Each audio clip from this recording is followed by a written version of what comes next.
Bonjour et bienvenue dans nos perspectives financières d'aujourd'hui. Rejoignez-nous aujourd'hui pour notre analyse du monde financier, des derniers événements et des dernières informations sur les marchés. Thomas va nous aider aujourd'hui, depuis la salle des marchés. La société de capital risque spécialisée dans les crypto-monnaies Electric Capital a levé 400 millions de dollars pour son troisième fonds de démarrage, ainsi qu'un fonds de tokens numériques de 600 millions de dollars. Les principaux indices de Wall Street ont chuté, les valeurs financières faisant les frais de l'aggravation de la crise entre la Russie et l'Ukraine pour la deuxième journée consécutive, tandis que la flambée des prix du pétrole a stimulé les actions des sociétés énergétiques.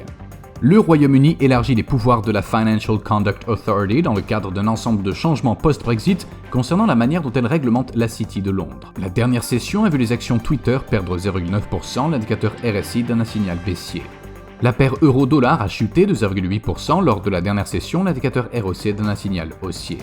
La paire livre sterling-dollar a perdu 0,8% lors de la dernière session, l'indicateur stochastique RSI indique un marché survendu.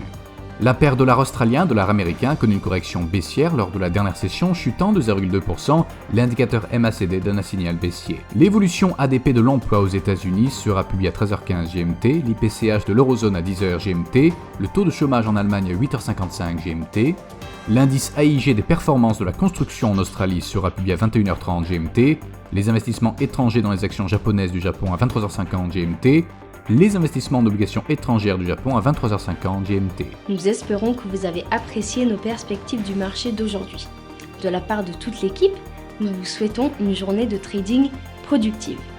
N'oubliez pas de nous rejoindre la prochaine fois pour toutes nos analyses des derniers événements et nouvelles sur les marchés financiers.